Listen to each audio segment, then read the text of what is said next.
Hello दोस्तों, स्वागत है आपका हमारे चैनल में। दोस्तों, भगवान भोलेनाथ कहते हैं कि अपनी पत्नी के प्रेम में इतना डूब जाइएगा कि बाद में आपको पछताना पड़े।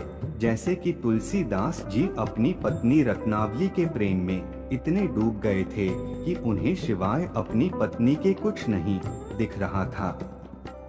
आइए जानते हैं तुलसीदास जी की बिस्तर पूर्वक कहानी। दोस्तों, यह तुलसीदास और उनकी पत्नी की कहानी है जो सबसे ज्यादा लोकप्रिय है। दोस्तों, तुलसीदास की पत्नी का नाम रत्नावली था और रत्नावली एक दिन अपने मायके चली जाती है। दोस्तों, भगवान भोलेनाथ कहते हैं कि इस तुलसीदास जी की कहानी को ऐसे बीच में आधा अधूरा छोड़कर मत जाएं। इसे पूरा ही जरूर सुने, नहीं तो भगवान श्री राम के भक्त का अपमान हो जाएगा। इससे भगवान श्री राम के मन को ठेस पहुंचेगी और आपसे नाराज हो जाएंगे।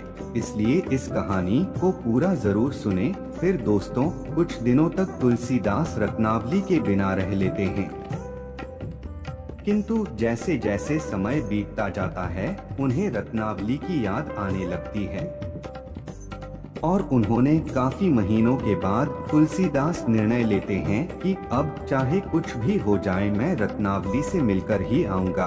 उस समय तेज बरसात हो रही थी और तूफान अपनी सीमाएं लांघ चुका था और ऐसा लग रहा था कि जैसे मानव विश्व का अंत आ चुका हो, क्योंकि पशु पक्षी तेज बरसात और तूफान के कारण मारे जा चुके थे।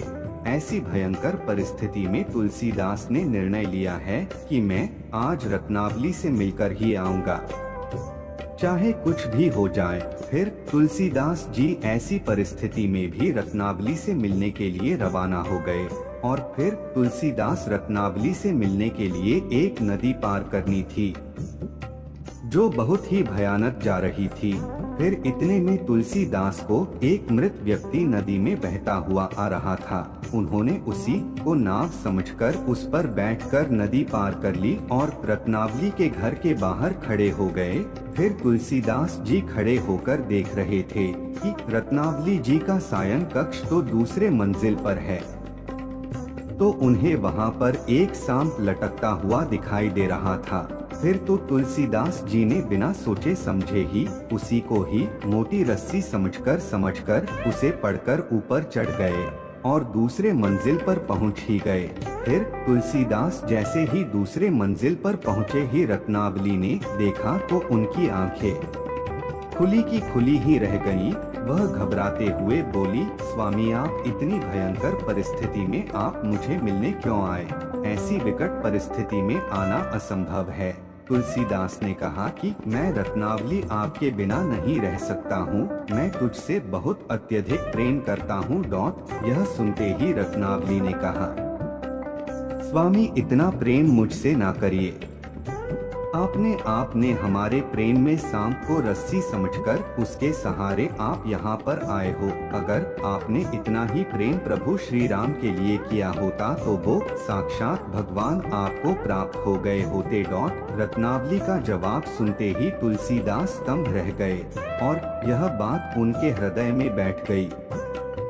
फिर उन्होंने अपना पूरा प्रेम भगवान श्री राम के चरणों में सौंपने की प्रतिज्ञा ली। फिर तुलसीदास ने चित्रकूट में एक कुटिया बनाई और पूरे भक्ति भाव से प्रभु राम के प्रेम में मग्न हो गए।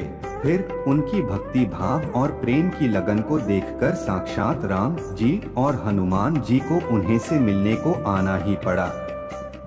प्रेम और निष्ठा से आप भगवान को प्राप्त कर सकते हो। व्यक्ति अगर ठान ले तो सब कुछ हासिल कर सकता है।